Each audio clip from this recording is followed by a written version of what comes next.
10번째 시간이고요. 창세기로는 7번째죠. 저희들 오늘 계속해서 아브라함에 대한 이야기를 함께 좀 나눠보도록 하겠습니다. 보시면요.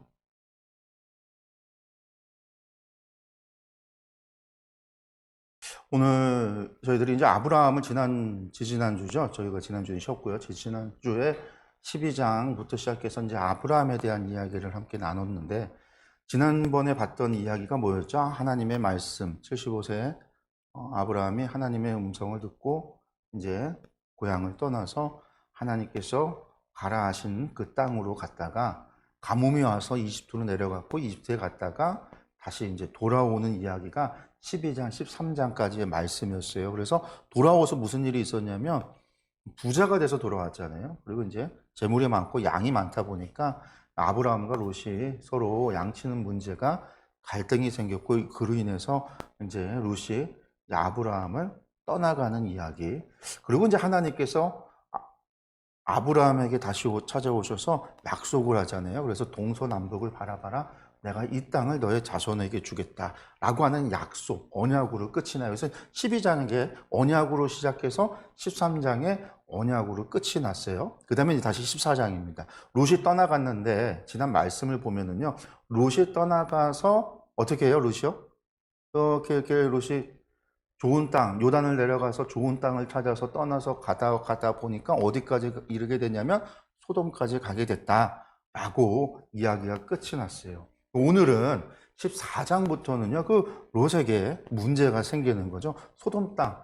눈에 보이는 좋은 땅이거든요. 좋아서 갔는데, 가고 났더니 그 땅이 범죄의 땅이었던, 범죄의 소굴이었던 거죠. 거기서 이제 갖게 되는 이제 고난, 그리고 그 가운데서 아브라함의 이야기가 오늘 이야기가 이제 말씀을 통해서 보게 될 겁니다. 한번 들어가서 이제 보면은요, 13장까지가 분열이었고, 이제 14장, 15장이 롯의 구출, 그리고 아브라함과 언약을 세우신 여호와, 이렇게 되어 있어요. 그러니까 또 오늘 이야기의 끝은 하나님과의 언약으로 끝이 나는 거예요. 아브라함의 인생은요, 하나님의 언약으로 시작을 해서 계속해서 그 언약이 갱신되어져 가는 과정이에요. 하나님께서 처음부터 모든 언약 가운데 약속 다 하신 게 아니에요. 12장 1절에서 3절에 내가 너로 복의 근원이 되겠다고 했지, 거기에서 내가 어떤 땅을 주겠다라는 말씀하지 않았고, 아브라함에게 어떤 자식들을 주겠다라는 얘기도 하지 않았었고, 그 자식이 누구를 통해서 날 건지에 대한 얘기도 처음부터 다 밝히고 처음부터 다 이야기하신 게 아니에요. 그의 삶의 중요한 사건들 속에서 하나님께서 아브라함에게 언약을 갱신해 가면서 그 언약을 구체화시키는 거예요. 그래서 이제 13장의 마지막에서는 롯과의 분열 이후에 뭐가 있었어요? 땅에 대한 약속이 있었어요. 오늘은 롯의 이야기, 롯을 구출하는 이야기가 나오는데, 그 이야기 이후에 하나님께서 아브라함에게 자손을 주겠다라는 약속이 나와요. 그게 이제 14장과 15장의 이야기인데, 우리가 이 말씀을 함께 좀 보도록 하겠습니다. 보면은요, 롯의 구출 14장의 이야기죠. 14장 말씀 한번 보게 되면은요, 제가 여기에다가 이제 남북 연합군의 전쟁이라고 했는데, 당시에 이제 전쟁이에요. 전쟁. 많은 국가들이 당시에 이제 뭐 도시국가라고 보면 되겠죠. 청동기 시대의 작은 도시들이 하나의 국가 형태를 가지고 있었던 그런 나라들이 연합을 해서 동맹을 맺고 연합을 해서 전쟁이 있었는데, 14장에 한번 말씀을 시작하면서 보면은요, 당시에 시날 왕 아므라벨과 엘라살 왕 아리옥과 엘람 왕 그돌라오멜과 고임 왕 디다리, 여기가 이제 하나의 연합이에요. 하나 1절에 나오는 이 사람들이, 2절에 보니까 소담 왕 베라와 고모라 왕 바르사와 아드마 왕 시납과 스보임 왕 세메벨과 벨라 곧 소알 왕과 싸우니라. 그래서 이제 남북 전쟁이 일어났는데, 이 전쟁의 이야기가 1절의 나라가 연합을 했고 2절의 나라들이 연합을 했어요. 그래서 이 두 지역의 연합군들이 전쟁을 하는데, 보시면 소돔 왕과 고모라 왕, 비르사 왕, 아드마 왕, 2절에 나오는 국가들은요, 대부분 이 사해를 중심으로 한 주변 나라들이에요. 주변에 있었던 국가들이었어요. 그리고 1절에 나오는 왕들은요, 엘람이라는 나라가 사실은 이 나라들이 어디에 있는지 우리가 정확하게 알 수 없어요. 왜냐면 아주 고대에 성경에만 나오지 어디에도 이 지명들이 나오질 않아요. 근데 우리가 추측을 하는 것 가운데 엘람이라고 하는 나라는 어디냐면 유브라데 강 동편에 있는 거예요. 지금으로 치면 이란 지역을 엘람이라고 그랬어요. 그리고 이라크, 유브라데과 티그리스 강과 유프라데스 강이 만나는 그 페르시아만 위쪽에 있는 지역을 뭐라고 그랬어요? 신할 땅이라고 그랬잖아요. 바벨론 지역을 신할 땅. 그러니까 신할 왕과 엘람 왕이라는 말들이 나오는 걸 보면 아마도 이 유프라테스 강에 있었던 나라들의 연합이었던 것 같아요. 그래서 그 지역의 나라들이 이 소사해 지역, 그러니까 레반트 지역에 있었던 나라들을 통치하고 지배하고 있었구나라는 것들을 유추하는 거예요. 그래서 이제 이것을 남과 북으로 표현을 했어요. 봤더니 이제 이들 사이에 전쟁이 났다. 1절과 2절이 전체에 대한 개괄이에요. 이제 3절부터 한번 보니까 이들이 다 시딤 골짜기 곧 지금의 염해에 모였더라. 사해바다에 모인 거죠. 왜 그러냐면 이들이 12년 동안 그돌라오멜을 섬기다가 제13년에 배반한지라. 그돌라오멜이 누구예요? 1절에 보니까 엘람의 왕이었다라는 거예요. 12년이나 통치를 받았는데 13년째 되는 해에는 배반을 한 거죠. 배반을. 그래서 배반을 했기 때문에 반란을 일으킨 거예요. 그돌라오멜의 입장에서는요. 그래서 군대를 이끌고 온 거예요. 그래서 제14년에 그돌라오멜과 그와 함께한 왕들이 나와서 아스드롯 가르나임에서 르바 족속을, 함에서 수수 족속을, 사회 기랴다임에서 엠 족속을 치고 호리 족속을 그 산 세일에서 쳐서 광야 근방 엘바란까지 이르렀으며, 그러니까 세일이라고 하는 게 어디냐면 나중에 우리가 보면 에돔 나라가 세일산이거든요. 에서가 세일산에 들어가서 정착을 하고 나서 에돔이라는 나라가 나와요. 그러니까 이 지역이 어디냐면 사해바다 남쪽에 해당하는 지역이에요. 그러니까 거기까지 이르렀다라는 거죠. 그들이 돌이켜 엠미스 받고 가데스에 이르러 사해바다, 세일산이니까 사해바다 남쪽에 있던 그 지역을 거쳐서 가데스는 어디죠? 네게부죠. 부엘세바 아래쪽에. 우리가 이제 민수기 말씀 보면은 가데스에 진쳐서 정탐꾼을 보냈던 곳이잖아요. 그래서 네게부에 있었던 가데스, 거기까지 이르러서 아말렉 족속의 온 땅과 하사손 다말에 사는 아모리 족속을 친지라. 거기까지 쳤다라는 거예요.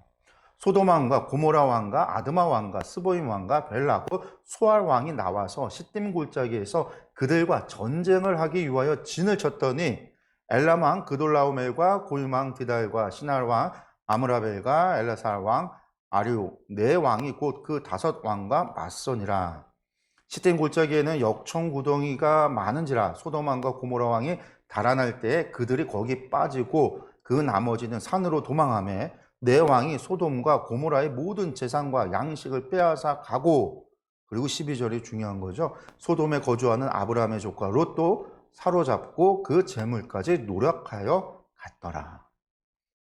요 13장 바로 앞에서의 이야기가 롯은요, 좋은 땅을 보고 갔어요. 눈에 보이는 물이 풍부한 요단을 보고 갔어요. 그 요단을 보고 갔던 그가 사실은 아브라함과 그가 있었던 곳은 베델이었거든요. 그러니까 베냐민 지파 땅에 있었단 말이에요. 유다 산지에서 에브라임 산지 사이에 해당하는 베냐민 지파 지역에 있었던 그가 요단 동편을 오른편을 바라보니까 거기에 요단에 요단 강이 흐르고 물이 있으니까 양을 치고 생활하는데 좋을 것 같아서 좋은 곳을 향해서 나아갔는데, 그곳에서 더 좋은 곳을 찾아서 이동하다 보니까 사해바다 남쪽에 있는 소돔, 눈에 보이는 아주 큰 성이었던 이 소돔, 좋아 보이는 성읍까지 이르렀는데 거기가 좋을 줄 알았더니 거기 가서 무슨 일이 겪은 거예요? 전쟁을 겪은 거고, 이제는 전쟁의 포로가 되어졌고, 그 많은 재산으로 인해서 아브라함을 떠나왔는데 그 재산까지 전부 다 노략당하는 일이 벌어진 거죠. 아브라함과 함께 했다면 그런 일이 벌어지지 않았겠지만 롯이 결국은 떠나서, 그래서 제가 이제 지난주에도 얘기를 했어요. 지난번에도, 지난 시간에 아브라함은 원래 자식이 없었기 때문에 이 조카였던 롯을 자신의 후계자로서 데리고 왔던 거거든요. 자신의 양자로 삼아서 자신의 대를, 자신의 가문의 대를 잇기를 바랬는데 롯은 떠나갔잖아요. 왜? 아브라함, 작은 아버지의 대를 잇는 것보다 난 내 족보, 내 아버지 로부터 내려오는 내 가문을 세우겠다라고 하는 생각을 가지고 분리됐단 말이에요. 근데 그 결과가 눈에 보이는 것조차 그가 따라갔다가 결국은 이런 전쟁의 어려움, 포로가 되는 어려움을 겪게 됐다라는 겁니다. 여기 저 이제 지도를 보시면은요, 다메섹부터 이제 내려왔을 거예요. 이제 북쪽에서 유프라데 해강 그쪽에서 내려왔으니까 이 다메섹 지나서 아스롯을 지나서 여기가 이제 어떻게 되냐면 왕의 대로를 따라서 요단 동편 지역을 내려오는데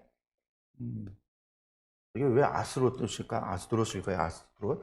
그래서 이제 내려오는 그 길에 당시 고대의 르바족, 수수족, 엠족, 호리족이라고 하는 족속들을 아까 성경에 나오는 족속들을 물리치고 세일산이 사해바다 남쪽이에요. 세일산을 지나서 저 엘바란, 아카바만에 이르는 홍해바다에 이르는 곳까지 내려갔다가 거기서 다시 올라가서 가데스 그곳에 있는 아말렉 족속. 아말렉 족속이 어디 사냐면 네게부에 사는 사람들이거든요.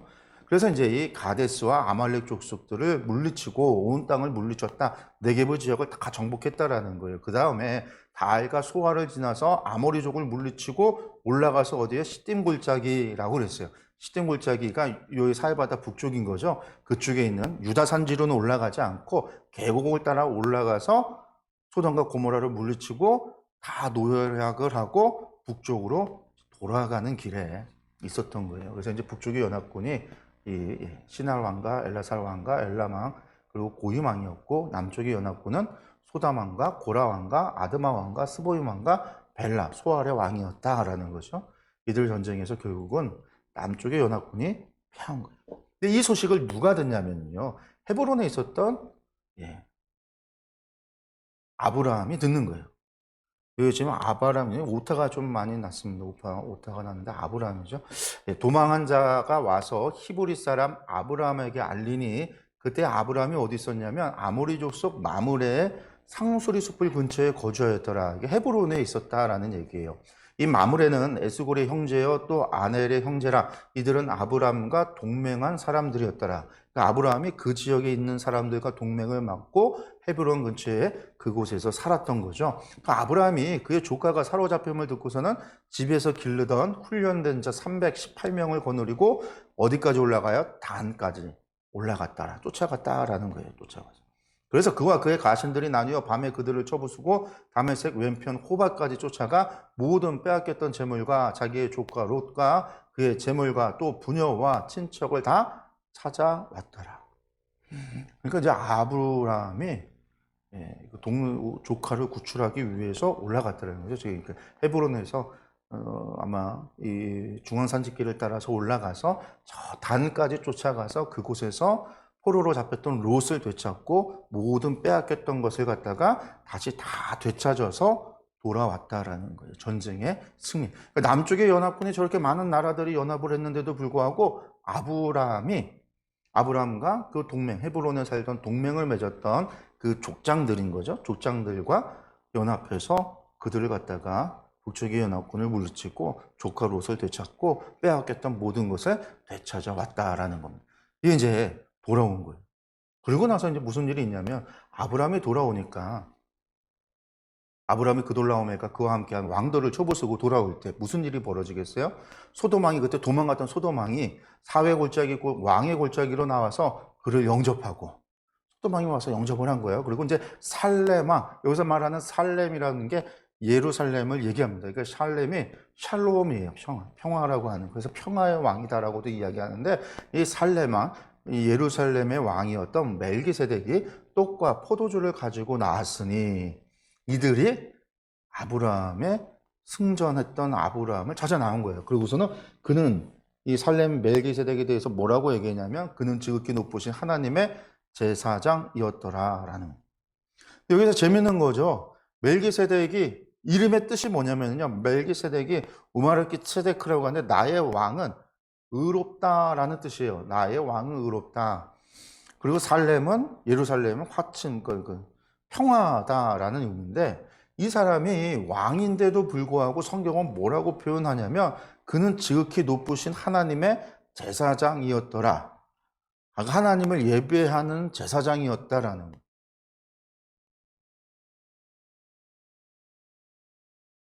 이 사람은 어떻게 제사장이었을까요? 우리가 나중에 이제 히브리서를 보면은요, 예수님이 대제사장의 사명을 감당하셨다라고 표현할 때, 아론의 자손들은 죄인이었지만 부모도 없고 형제도 없고 전에도 없고 후에도 없는 이 멜기세덱의 반차를 따라서 예수님은 제사장으로서 우리의 죄를 대신하여 하나님 앞에 예배했다라고 표현을 해요. 그러면서 예수님을 멜기세덱의 반차다 그렇게 표현을 해요. 그래서 이제 우리가 흔히들 이 멜기세덱은 정말로 하나님의 제사장이었구나라는 걸 알 수가 있는데, 히브리서에 이야기하고 있으니까. 근데 구약 성경에 어디에도 나와 있지 않고 멜기세덱이 그냥 갑자기 딱 등장을 했는데 이 사람이 하나님의 제사장이었다라는 거예요.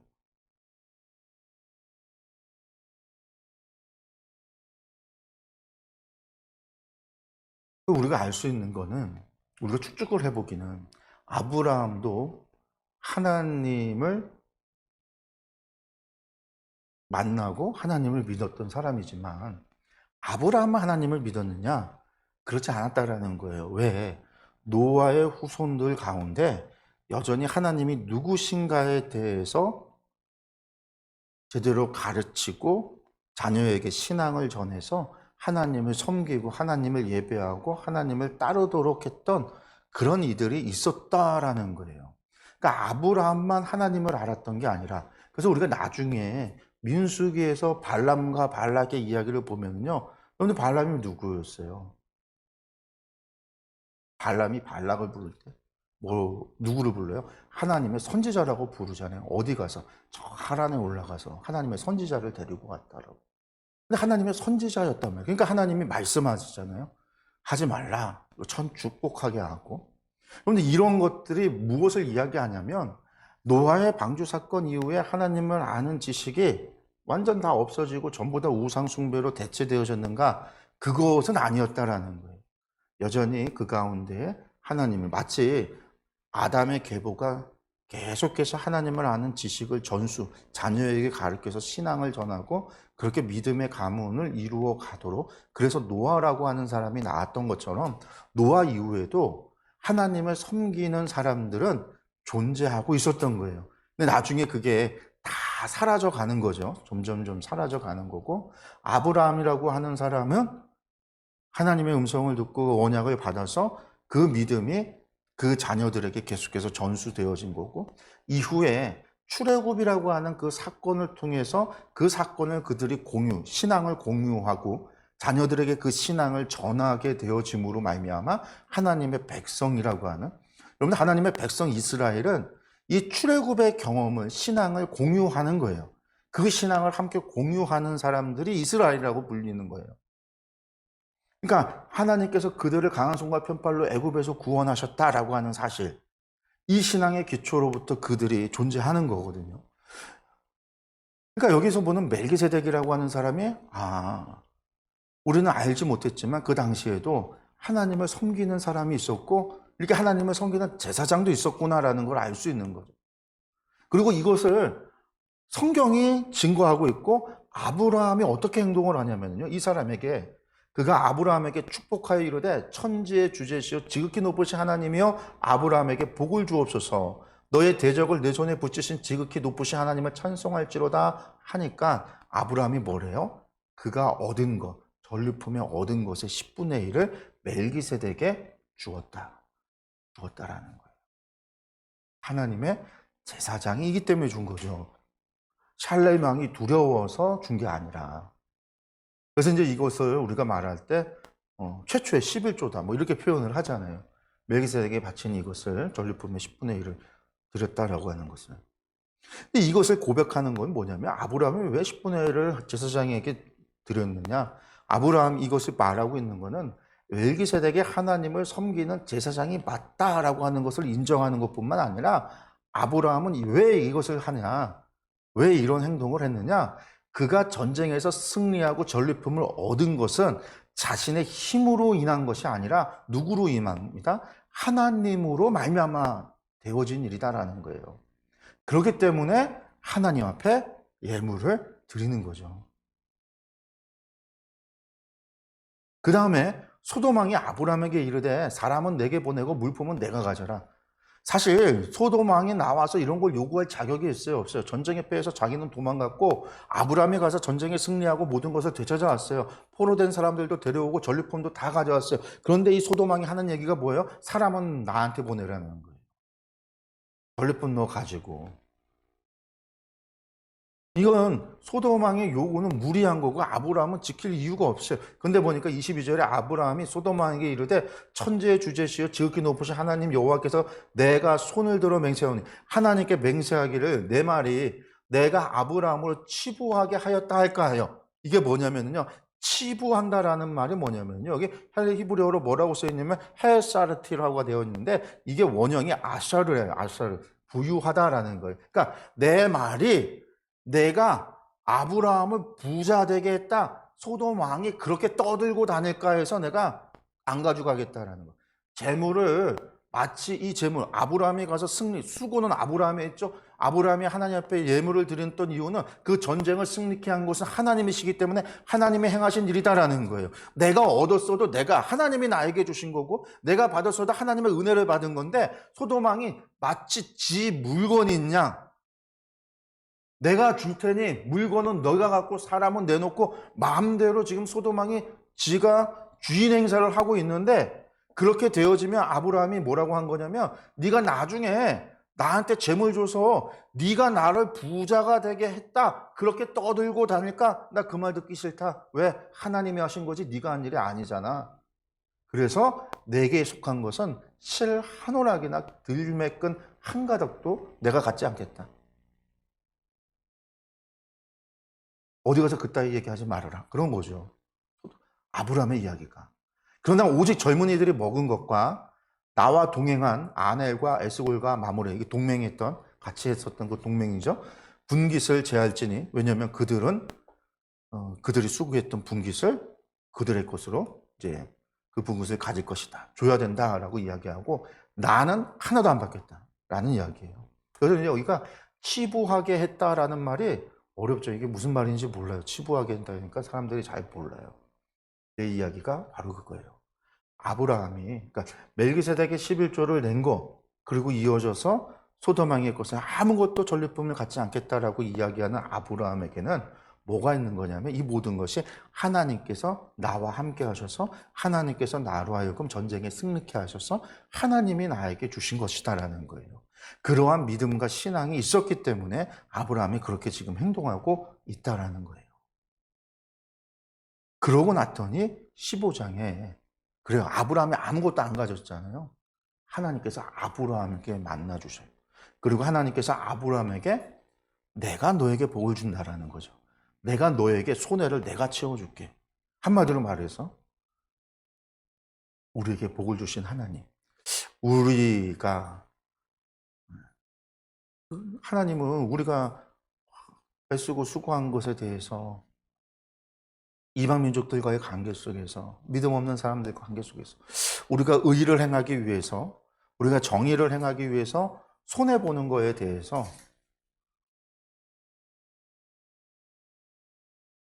하나님께서는 그것을 모른 척하지 않으세요.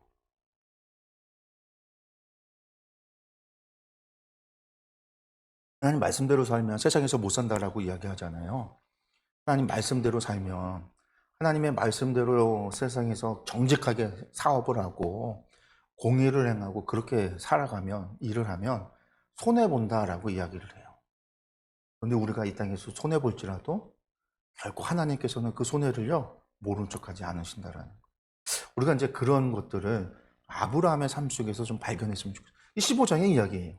예, 그러고 났더니 이후에라는 거죠. 그렇게 아브라함이 애쓰고 수고해서 롯을 구하고 왔지만 아무런 전리품도 취하지 않고 아무것도 얻지 못하고 그러고 난 이후에라는 거예요. 그 이후에 여호와의 말씀이 환상 중에 아브라함에게 임했다.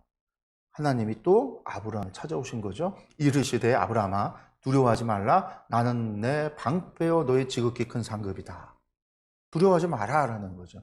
그러니까 아브라함이 이때도 또 꿈속에 환상 속에 하나님의 신탁을 받는 건데 신이 찾아오는 그때에 하나님께서 당신을 위해서 이야기하는 거예요. 그러니까 아브라함은 여호와의 이름도 몰랐고 하나님이 어떤 분이신지는 사실 잘 몰라요. 우리처럼 성경을 통해서 아는 것도 아니었고 모른다고요.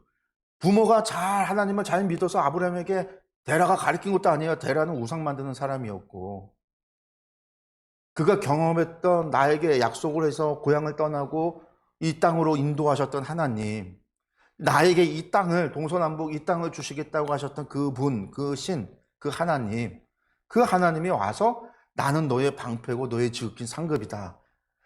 그 전쟁에서 내가 너의 방패였고 너의 전리품이 그게 아니라 내가 너의 큰 상급이다 라고 하는 이야기예요.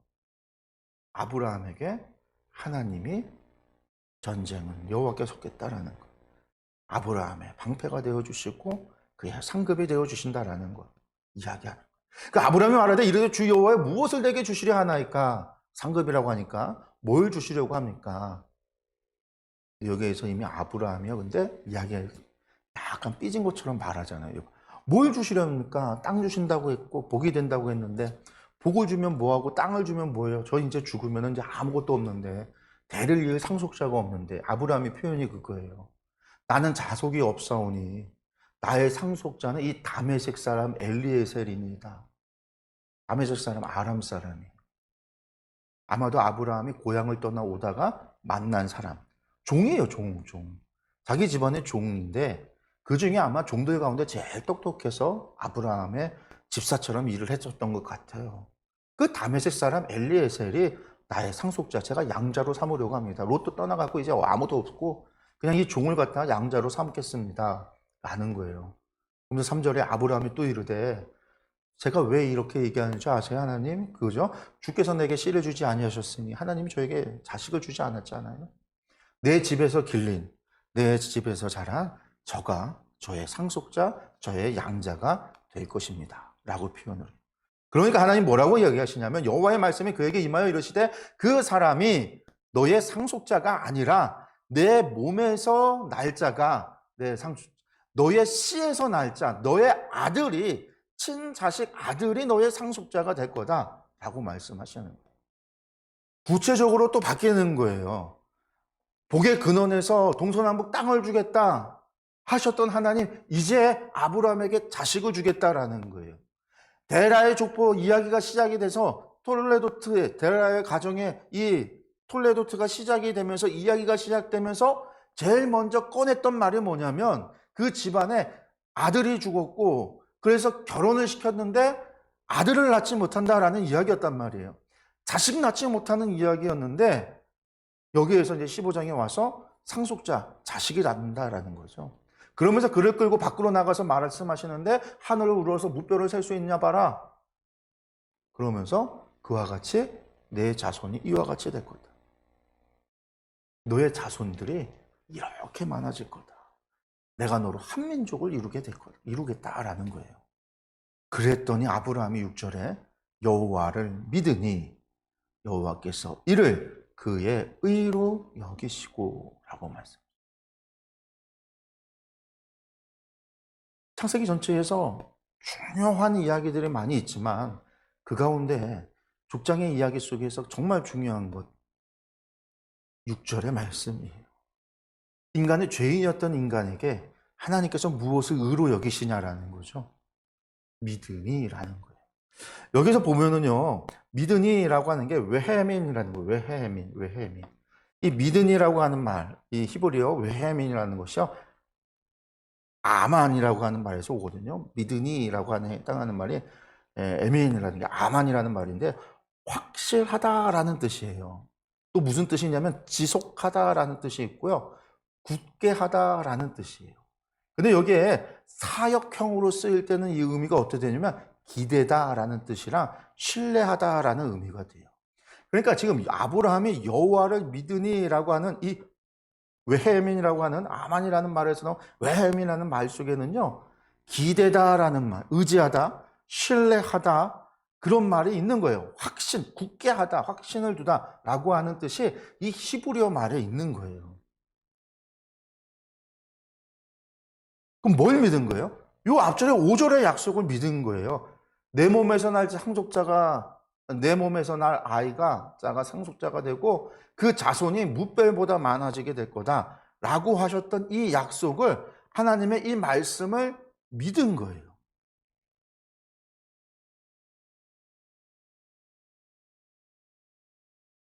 웨헤민이라는 게 믿었다. 뭘? 말씀을 믿었다.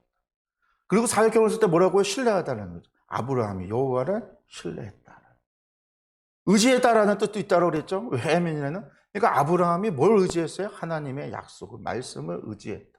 그 말씀을 확신했다. 라는 뜻이 그 안에 다 담겨 있는 거예요. 그때 여호와께서 이를 그의 체데카 했다라는 거죠. 체데카. 올바른 고둠이라는 거예요. 고든 생각과 올바른 행동이다라는 게 아니라 하나님께서 그것을 옳게 여겨주셨다. 그의 믿음을, 그가 하나님의 약속을 믿는 거를, 그가 하나님을 의지하는 것을, 그가 하나님 말씀에 확신을 두는 것을, 그것을 옳게 여기셨다라는 거예요, 여러분. 옳게 여기신 거예요. 그게 의롭다라는 거예요. 우리가 하나님을 의지하는 것을 옳게 여긴다라는 거예요. 우리가 하나님의 말, 하나님을 신뢰하는 것을 옳게 여기신다라는 거예요. 그거 아닌 것들은 부정한 것이고 죄된 것이고 악한 것이지만 우리가 하나님을 의지하고 우리가 하나님을 신뢰하고 우리가 하나님의 말씀에 확신을 두고 우리가 하나님의 말씀을 의지하는 것은, 그런 행동은 하나님이 그것을 옳게 곧게 바르게 여겨주신다라는 거예요. 왜? 마지막에 여기시고라는 말이 무슨 말이냐면 와야흐 쉐베헤라는 말인데, 여기셨다라는 것은요, 하나님께서 인정했다라는 뜻이거든요. 그렇게 인정한다라는 거예요. 뭐가 옳으냐, 뭐가 바르냐, 하나님을 믿는 것을 바르게 여기는 거라는 거예요. 예전에 제가 많이 여러 번 얘기했던 건데요, 다시 정리를 해서, 그래서 믿음이라는 게 뭐냐, 아브라함이 여호와를 믿으니 여호와께서 이를 그의 의로 여기셨다라는 말이 도대체 뭐냐, 웨브 아만이라는 말에서 나온 게 믿었다, 이것은 여호와를 신뢰했다 같은 뜻이라고 그랬고요, 의지했다라는 뜻이 있고 확신했다라는 뜻이 있다고 그랬잖아요. 이건 결국은 뭘 의미한 거냐, 아브라함이 여호와를 믿었다라는 것은 하나님께서 하신 말씀, 바로 앞절에 있는 자식을 주겠다라고 하는 약속, 그 말씀을 믿었다라는 거고, 아브라함이 여호와를 신뢰했다라는 것은 그가 하나님을 신뢰할 수 있는 분으로 알았다라는 거예요. 어떤 분으로? 하나님은 어떤 분이요? 나의 방패였고 나의 상급이었고, 전쟁에서 하나님이 함께 하심으로 말미암아 승리함으로 말미암아 그가 그의 경험을 통해서 하나님은 나의 방패요 나의 산성이 되심을 알았고, 그는 하나님은 나의 상급이 되셔서 나에게 찾아오셔서 지금 다시 한번 약속 주시는 하나님, 그 약속하시는 하나님을 통해서 하나님을 신뢰할 수 있는 분으로 알았다라는 거예요. 그가 이집트에서 하나님께서 그를 지켜 보호하셨고 큰 부를 이루어서 돌아오게 인도하셨던 하나님, 그의 삶을 통해서 경험했던 그분에 대해서 신뢰할 수 있는 분으로 알았기 때문에 지금 오늘 아브라함은 하나님의 말씀을 믿는 거죠. 그 아브라함이 여호와를 의지했다라는 말은 또 그가 하나님께서 주신 말씀을 의지한 거예요. 어떤? 네 몸에서 나의 약. 그러니까 아브라함은 그 환상 중에 하나님의 음성과 하나님의 약속을 받고 나서 아브라함은 뭐 할까요? 당연히 자식을 낳기 위해서 부부관계를 해야 되겠죠. 시도를 해야 되겠죠. 맞아요. 그 뒤에 나오는 이야기는요, 그런 시도의 이야기예요. 아브라함이 의지했기 때문에 이루어지는 일들이에요. 하나님 말씀을 의지하고 가서 자녀를 갖기 위해서 애쓰고 노력하는 이야기가 뒤따라 나오는 거예요. 확신했다라는 것은요, 그 확신을 하나님께 둔 거죠. 나에게 둔 게 아니라, 나에게 뒀으면요, 나의 상황과 환경에 따라서 흔들릴 수 있지만 하나님께 둘 때는요, 내가 신뢰할 수 있는 그분에게 둘 때는요, 결코 변함이 없는 거죠. 하나님의 약속이 반드시 이루어지고 성취될 거다라고 하는 확신을 갖게 되는 거죠. 그래서 저는 이걸 갖다 믿음의 4단계라고 이야기를 해요. 4단계. 뭐냐? 하나님을 신뢰할 수 있는 분으로 안다라고 하는 것은 하나님에 대한 지식을 포함하는 거예요. 그래서 아브라함은요, 하나님에 대해서 배워가고 알아가는 과정이 그의 족장사의 이야기예요. 그가 처음에 안 것은 고향 땅을 떠나라는 하나님, 땅을 주시겠다는 하나님, 이집트에서 자신을 구원하신 하나님, 하나님 그의 방패가 되어주시고 그의 상급이 되어주신 하나님, 자식을 주시겠다고 약속하신 하나님, 이후에 자식을 주고 생명을 주시는 하나님. 여러분들, 이게 아브라함의 평생을 통해서 하나님을 대해서 배워가고 알아가고 깨달아져 가는 거예요. 그래서 결국은 그가 믿음의 조상이 되는 거고요. 하나님을 신뢰함으로 분명한 확신 하나님께 두었다라는 것은 하나님을 의지할 수 있는 분으로 신뢰했다라는 거고요. 하나님을 신뢰하기 위해서 하나님의 말씀 신뢰하기 때문에 하나님의 말씀을 믿는다라는 것은 결국 하나님의 말씀에 대한 확신을 갖는다라는 거고, 그 말씀을 믿기에 그 말씀을 의지하게 한다라는 것은 결국은 하나님의 말씀에 순종한다라는 거예요. 그래서 하나님을 아는 지식이 하나님을 의지할 수 있는 분으로 신뢰로 나아가고, 그 신뢰는 확신을 갖게 하고 그 확신을 따라서 순종하게 되는 거죠. 그래서 믿음이라고 하는 것은 지식과 신뢰와 확신과 순종으로 가는 거예요. 이게 믿음이에요. 믿음. 이 가운데 지식이 없는 믿음, 이거 잘못된 거예요. 맹신인 거죠. 잘못된 거예요. 순종이 없는 믿음, 이건 죽은 믿음인 거예요. 가짜 믿음. 가짜예요. 가짜. 그래서 지식으로부터 시작해서 순종까지가 믿음에 다 해당하는 거예요. 그래서 우리가 믿음을 얻기 위해서는 하나님을 아는 지식에 풍성해야 돼요. 하나님을 신뢰할 수 있는 분으로 알려고 하는 애씀과 노력이 우리 가운데 있어야 되고요. 그리고 정말로 그 내가 신뢰하는 하나님의 그 말씀을 의지하고 확신을 가지고 순종할 때 믿음의 열매를 맺는 거예요. 그 믿음이 하나님께서 원하고 바라시는 믿음이에요. 그 믿음이 우리를 구원에 이르게 하는 믿음이에요. 그 믿음이 오늘 하나님께서 올바르다, 곧다, 바르다라고 이야기하는, 옳다라고 얘기하는 믿음인 거예요.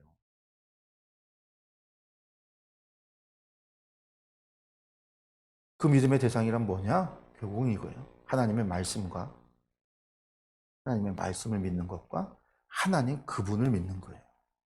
하나님 그분을 믿는다라는 것이 신뢰라는 말을 제가 쓰죠. 하나님을 신뢰하는 것과 그 내가 신뢰하는 우리 하나님이 하신 그 말씀들을 다 사실로서 진리로서 이 땅에서 이루어질 약속으로서 믿는 것.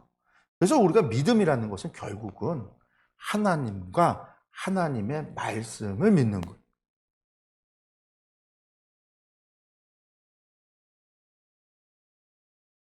하나님이 우리 믿음의 대상이고 하나님의 말씀이 우리 믿음의 대상이에요. 그리고 하나님의 말씀에 관한 지식은 성경을 통해서 얻는다라는 거예요. 말씀을 통해서. 이 다음에 이제 또 하나님께서 말씀하시죠. 이 땅을 내게 주어서 소유로 삼게 하려고. 동서남북 이건 이미 전에 얘기했던 말씀이지만 13장에서 하셨던 약속이지만 다시 한번 이 땅을 주려고 내가 너를 갈대아 우르에서 이끌어낸 여호와라. 무슨 얘기예요? 아브라함에게 지금 아브라함이 만나고 있는 환상 중에 있는 그 신이, 당신은 다신교잖아요. 아브라함도 많은 하나님을 유일신으로 본 게 아니에요. 많은 신들 가운데 오늘 나에게 와서 말씀하시는 그 신은 누굴까? 지금 약속하시는 그 약신이 누구냐면 12장에서 너를 갈대아 우르에서 이끌어냈던, 너로 하여금 이 땅 가운데 오게 했던 바로 그 신이 나다라는 거죠. 아브라함에게 하나님이 누구인지를 알려주고 있는 거예요. 이걸 왜 창세기에서 언급을 하고 있냐? 갈대아 지금이 아니라 이집트를 떠나왔던 이스라엘 광야에 살고 있는 이스라엘 사람들은 이집트에서 수많은 신들 속에 살았단 말이에요. 자신들을 구원했던 그 하나님이 누구인가를 배우고 있는데 그 하나님이 누구다? 갈대아 우르에서 아브라함을 인도했던 하나님이셨고, 그 아브라함과 언약을 맺으셨던 하나님이셨고, 자식을 주겠다고 하셨던 하나님, 그 땅을 주시겠다고 하는 하나님, 그분이 다 동일하신 우리 여호와, 바로 우리를 이집트에서 구원하신 여호와다라는 걸 이야기하고 싶은 거죠. 어쨌든 이야기하는 거예요. 너를 갈대아 우르에서 이끌어낸 여호와다. 그가 이르되 주 여호와여, 내가 이 땅을 소유로 받을 것을 무엇으로 알릴까? 어떻게 알겠습니까? 라고 했더니 뭐라고 하냐면 여호와께서 그에게 이르되 나를 위하여 3년 된 암소와 3년 된 암염소와 3년 된 순양과 산비둘기와 잿비둘기 새끼를 가져와라. 언약을 맺자라는 거죠. 아브라함이 그 모든 것을 가져다가 그 중간을 쪼개고 그 쪼갠 것을 마주대하여 놓고 그 새는 쪼개지 아니하였으며 솔개가 그 사체 위에 내릴 때에 아브라함이 쫓았더라. 이게 지금 뭐 하냐면 언약, 당시의 횃불 언약이라고 하는 당시 사람들이 맺는 언약의 방식으로, 약속을 하는 언약의 방식으로 지금 재물을 가져다가 둘로 쪼개놓은 거예요. 그리고 이제 해질 때에 아브라함에게 깊은 잠이 임하고 큰 흑암과 두려움이 그에게 임하였더니 다시 꿈에 환상은 이어지는 거죠. 아브라함에게 이르되 너는 반드시 알라. 내 자손이 이방에서 객이 돼서 그들을 섬기겠고 400년 동안 내 자손을 이방인들을 괴롭히게 될 거다. 내가 너에게 하늘의 별처럼 많은 자손을 주겠다라고 약속하셨는데 그 자손들이 이방의 객이 된다. 이 땅을 바로 차지하는 게 아니라 이방의 객이 돼서 400년 동안을 객이 되어졌다가 이 땅에 돌아온다라는 거예요. 그들이 섬기는 나라를 내가 징벌해서 그 후에 내 자손이 큰 재물을 가지고 나오게 될 거다라는 거예요. 여러분들 이걸 듣는 이집트에서 나왔던 그 광야 세대들은요 아멘 했겠죠. 왜? 하나님께서 어떻게 했어요? 그 나라에 이집트에서 10가지 재앙을 내렸고요. 결국은 6월절 사건, 장자의 죽음을 통해서 그들이 나왔잖아요. 홍해바다를 가르고 나왔어요. 그때 나올 때 빈손으로 나오지 않았어요. 이집트 사람들한테 요구했을 때 수많은 은근 보화를 가지고 나왔단 말이에요. 그들이 애쓰고 노력하고 종으로서 했었던 모든 것을 다 치루어서 그것을 받아서 갖고 나오게 했단 말이에요. 하나님 말씀대로 이루어졌잖아요. 하나님께서 근데 아브라함에게 그 이야기를 하고 계시는 거예요. 그러면서 너는 장수하다가 평안히 조상에게로 돌아가 장사될 것이고 내 자손들은 4대 만에 이 땅에 돌아오게 된다. 그리고 왜 그렇게 4대 만에 오냐? 아모리 족속의 죄악이 아직 가득 차지 않았기 때문에. 그러니까 이후에 이스라엘 사람들이 돌아와서 이 땅을 차지하게 될 때 이루어지는 전쟁은 어떤 전쟁이냐? 아모리 족속의 죄악이 만연해서 하나님께서 그 아모리 족속을 심판하는 심판의 전쟁이기도 하다라는 거예요. 하나님께서 이스라엘을 통해서 그들을 벌하시겠다. 그러니까 아직은 죄악이 가득 차지 않았기 때문에. 그러고 나서 해가 져서 어두울 때 연기나는 화로가 보이며 타는 횃불이 어디요? 쪼갠 고기 사이로 횃불이 지나갔다. 여러분 우리가 이제 횃불 언약이라고 이야기해요. 그날에 여호와께서 아브라함과 더불어 언약을 세워 이르시되 내가 이 땅을 애굽 강에서부터 그 큰 강 유브라데까지 내 자손에게 주노니 약속한 거죠. 그래서 이 땅을 애굽 시내로부터 유브라데 강까지 주겠다. 곧 견 족속과 그니스 족속과 감몬 족속과 헷 족속과 브리스 족속과 르바 족속과 아모리 족속과 가나안 족속과 기르가스 족속과 여부수 족속의 땅이다라고 말씀하셔요. 여기서 횃불 언약이라고 하는 걸 보면은요, 이게 고대인들이 동맹을 맺거나 군대 소집할 때 하는 의식이었어요. 그래서 짐승을 둘로 쪼개 놓은 다음에요, 그 사이로 쌍방이 같이 지나가요. 그렇게 해서 언약을 했어요. 왜 그렇게 했냐면요, 쌍방 가운데 한쪽이 이 계약을 어기면 쪼개진 짐승처럼 너도 죽임 당할 거다라는 거예요. 그래서 생명을 걸고 하는 언약이에요. 계약의 엄중함을, 나를 대신해서 지금 생명을 건 거죠. 이미 미리 죽여놓고 생명을 거기다 두고 쌍방 간에 생명을 건 언약을 맺은 거예요. 그런데 오늘 말씀 보면요, 아브라함은 안 지나가고요, 횃불, 불로 현현하신 하나님께서만 일방적으로 지나가셔요. 아브라함은 안 지나갔다. 하나님의 일방적인 언약이었다라는 거예요. 이게 뭐냐? 하나님께서 반드시 이루어 준다라는 거죠. 하나님께서 반드시 이루신다라는 거예요. 아브라함이 아니라 하나님이 그렇게 하신다라는 거예요. 하나님께서 그렇게 행하십니다. 어떻게 해요? 4대 만에 400년 동안 이방에 객이 됐다가 4대 만에 반드시 이 땅으로 돌아오게 된다. 아모리 족속의 죄악이 관영해졌을 때 그들은 돌아오게 된다. 그 땅에 사는 족속들이 이미 있지만 그 땅이 아브라함에게, 그의 자손들에게 주신 바 된 하나님의 약속의 땅이다라는 거예요.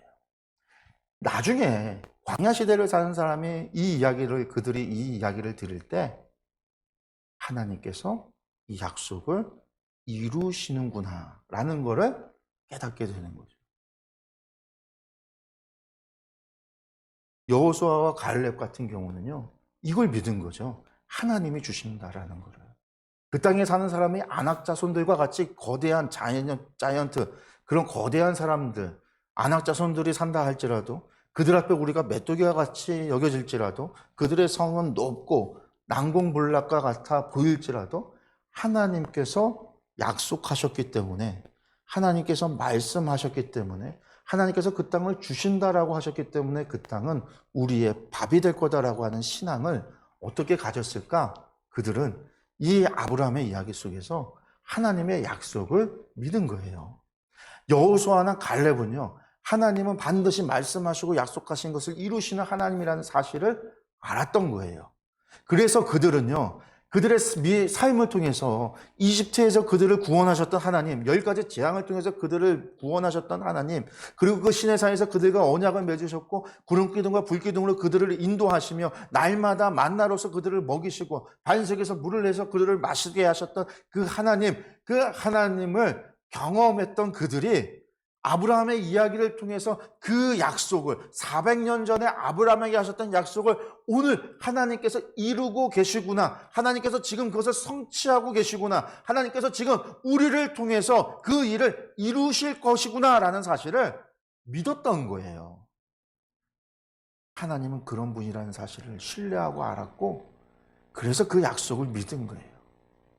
그렇기 때문에 그 땅은 우리의 밥이다. 안악자손 그들은 우리의 밥이다라고 얘기할 수 있었던 거예요. 그러나 다른 사람들은요. 결국은 못 믿은 거죠. 그들이 경험했던 것도 믿지 못했고요. 하나님의 약속으로 주어졌던 이런 말씀을 들어도 믿지 않았던 거. 결국은 그들은요. 그들의 눈에 보이는 두려움, 높은 성과, 엄청난 덩치의 사람들을 바라보면서 메뚜기와 같은 신앙을 갖게 된 거죠. 여러분들, 믿음이라고 하는 것은요. 하나님을 아는 지식에서부터 시작이 되는 거예요. 하나님을 어떻게 아느냐가 중요한 거예요. 그래서 우리가 말씀을 통해서 하나님을 알기 위해서 애쓰고 노력해야 돼요. 과거에는 사람들이요. 저도 신앙생활 할 때 목사님이 설교할 때 들어보면 항상 그랬어요. 믿으세요. 무조건 믿으라는 거예요. 의심하지 말고 믿으세요. 의심하는 믿음은 잘못된 믿음이에요. 저주받을 믿음이에요. 한마디로 말해서. 의심하지 말고 질문하지 말고 무조건 믿으라는 거예요. 무조건. 여러분들 믿음이라는 건 무조건 믿어지는 믿음은 없어요. 무조건 믿어지는 믿음은 없어요. 내가 아는 만큼 믿고요. 내가 보는 만큼 보는고요.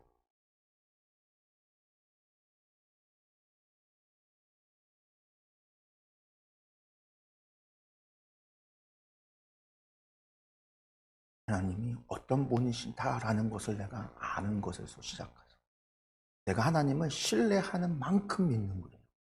하나님을 신뢰하는 만큼 하나님의 말씀을 믿는 거예요. 내가 하나님을 신뢰하는 만큼 하나님의 약속을 믿는 거예요. 내가 하나님의 말씀을 믿지 않는다. 하나님 신뢰하지 않는 거예요. 내가 믿는 만큼 말씀을 믿고 약속을 믿고 그것을 의지하는 만큼 순종하는 거예요.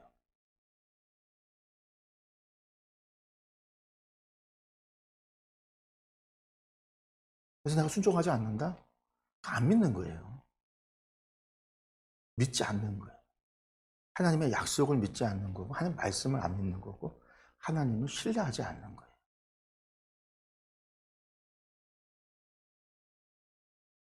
그 4가지 단계에 항상 머릿속에 여러분들이 가지고 있어야 돼요. 그게 있어야 나의 신앙에 대해서 점검해 볼 수가 있어요. 내가 순종하지 않는데 나는 건강한 믿음을 가지고 있는 건가? 나는 건강한 성도인가? 나는 올바른 성도인가? 나는 바른 성도인가? 어디서 판단할 수 있냐면요. 내가 순종하는가? 내가 의지하고 있느냐? 내가 확신하고 있는가? 내가 신뢰하는가? 내가 하나님을 아는가? 순종으로부터 거꾸로 들어갈 때 나오는 거예요. 그러지 못하면 그것은 올바르지 않은 거예요. 올바르지 않은 것을 불의하다라고 이야기해요.